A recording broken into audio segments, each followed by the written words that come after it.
Assalamualaikum warahmatullahi wabarakatuh. Perkenalkan, nama saya Nur Islamiyati dengan NIM 216500007.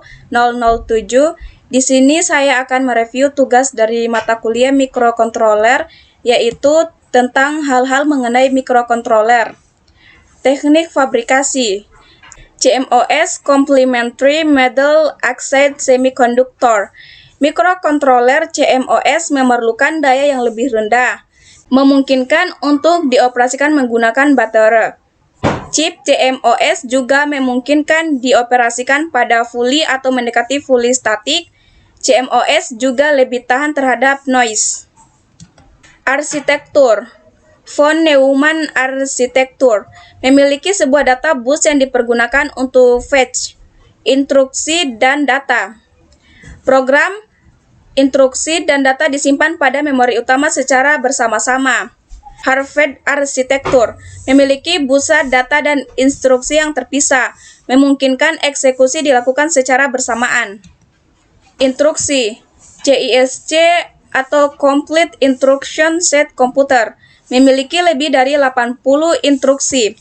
Adanya instruksi yang bekerja seperti sebuah makro, sehingga memungkinkan untuk menggunakan sebuah instruksi menggantikan beberapa instruksi sederhana lainnya. RISC Reduced Instruction Set Computer menggunakan jumlah instruksi yang lebih sedikit dibandingkan CISC. Keuntungan dari RISC adalah kesederhanaan desain, chip yang lebih kecil, jumlah pin sedikit, dan sangat sedikit mengkonsumsi daya.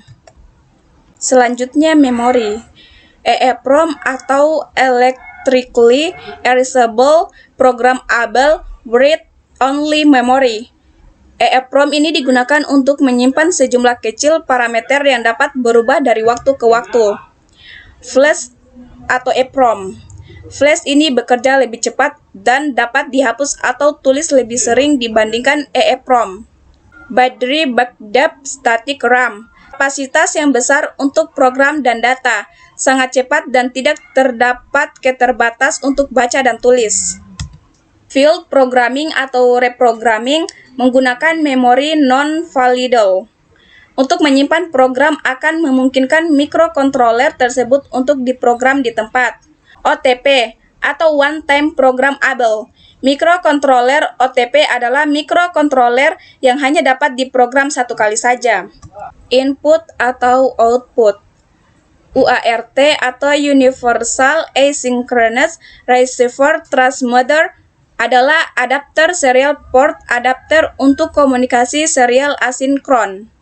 USART atau Universal Synchronous atau Asynchronous Receiver Transmitter merupakan adapter serial port untuk komunikasi serial sinkron dan asinkron. Komunikasi serial sinkron tidak memerlukan start atau stop bit dan dapat beroperasi pada klik yang lebih tinggi dibandingkan asinkron. SPI atau Serial Peripheral Interface merupakan port komunikasi serial sinkron. SCI atau Serial Communication Interface merupakan Enhanced UART atau Asynchronous Serial Port. I2C Bus atau Inter-Integrated Circuit Bus merupakan antarmuka serial 2 kawat dikembangkan untuk aplikasi 8 bit, berfungsi sebagai antarmuka jaringan multi-master multi-slave dengan deteksi tabrakan data, analog to digital conversion. Fungsi ADC adalah merubah besaran analog atau biasanya tegangan ke bilangan digital. Digital to analog converters. Fungsi DAC adalah merubah besaran digital ke besaran analog. Komparator. Komparator ini bekerja seperti IC komparator biasa, tetapi sinyal input atau outputnya terpasang pada bus mikrokontroler. Interupsi. Interrupt merupakan metode yang efisien bagi mikrokontroler untuk memproses periferalnya. Mikrokontroler hanya bekerja memproses periferal tersebut hanya pada saat terdapat data di periferal tersebut. Macam-macam interupsi. Yang pertama, maskable interrupts. Dengan maskable interrupt, kita dapat bebas memilih untuk menggunakan satu atau lebih interupsi. Keuntungan maskabel interrupt ini adalah kita dapat mematikan interupsi pada saat mikrokontroler sedang melakukan proses yang kritis sehingga interupsi yang datang akan diabaikan. Yang kedua, factored interrupts. Pada saat terjadi interupsi, interrupt handler secara otomatis akan memindahkan program pada alamat tertentu yang telah ditentukan sesuai dengan jenis interupsi yang terjadi. Selanjutnya, mikrokontroler populer. 8051 Intel, memori untuk program bisa dialamati hingga 64 KB.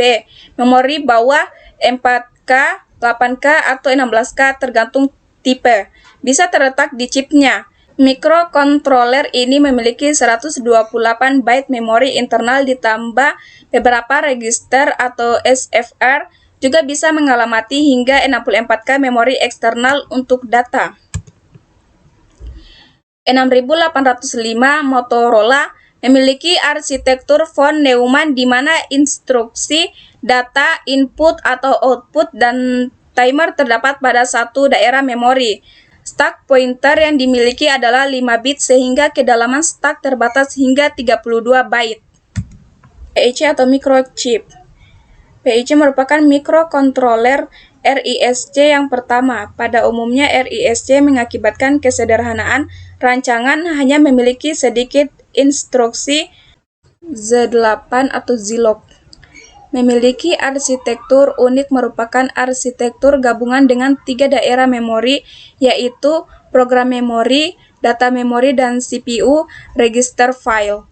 Mikrokontroler ini memiliki UART, timer, DMA, input atau output hingga 40 buah pada chipnya.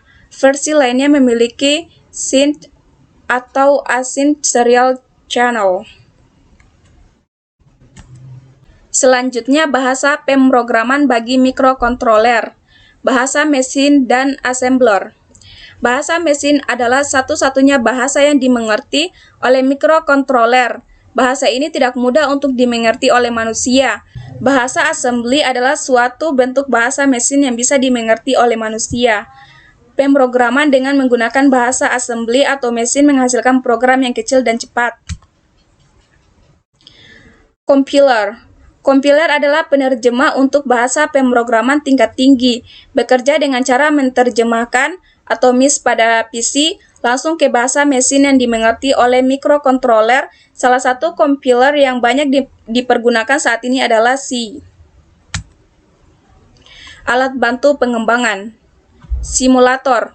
Fungsi simulator adalah mensimulasikan atau menirukan kerja mikrokontroler pada PC. Langkah-langkah yang dikerjakan serta apa yang terjadi ketika program dijalankan dapat diamati di layar PC. Debugger resident. Debugger resident menjalankan program di mikrokontroler itu sendiri, dan pada saat bersamaan menampilkan hasilnya pada komputer induknya atau PC. Emulator. Emulator adalah peralatan yang bekerja dengan berpura-pura sebagai mikrokontroler dan pada saat bersamaan dia mengambil informasi untuk ditampilkan. Mikrokontroler keluarga 8051. Mikrokontroler 8051 merupakan keluarga mikrokontroler MCS51. Berikut merupakan blok diagram 8051. Fasilitas yang terdapat dalam chip mikrokontroler 8051 diantaranya adalah 2 timer atau counter XTAL1 dan XTAL2, point port paralel input atau output, port 0, port 1, port 2, dan port 3. 5 sumber interrupt control logic, integer 0, integer 1, T0, T1, dan serial port. Register utama, akumulator. Akumulator sebagaimana namanya digunakan sebagai register umum untuk mengakumulasikan hasil dari instruksi-instruksi. Register R dan B. Register R adalah register ini digunakan sebagai register pembantu penyimpanan data dalam banyak operasi. Register B sama dengan akumulator dalam hal dia menyimpan sebuah harga 8 bit atau 1 byte. DPTR, PC, dan SP. DPTR atau data pointer, adalah satu-satunya register yang dapat diakses 16 bit atau 2 byte di dalam keluarga 8031. PC atau program counter adalah alamat 2 byte yang memberitahu 89C51 di mana instruksi selanjutnya akan dilaksanakan. SP atau stack pointer mampu menyimpan 8 bit atau 1 byte data. SP digunakan untuk menunjukkan di mana harga berikutnya yang akan diambil dari stack. Mode pengelamatan immediate addressing sangat umum dipakai karena harga yang akan disimpan dalam memori langsung mengikuti kode operasi dalam memori. Direct addressing. Dalam mode pengelamatan direct addressing, harga yang akan dipakai diambil langsung dalam alamat memori lain. Indirect addressing. Mode pengelamatan indirect addressing sangat berguna karena dapat memberikan fleksibilitas tinggi dalam mengalamati suatu harga. Timer. 3 fungsi umum yaitu menghitung waktu antara 2 kejadian, menghitung jumlah kejadian itu sendiri, membangkitkan baud rate untuk port serial. Sekian review materi dari saya, lebih dan kurangnya mohon dimaafkan. Wassalamualaikum warahmatullahi wabarakatuh.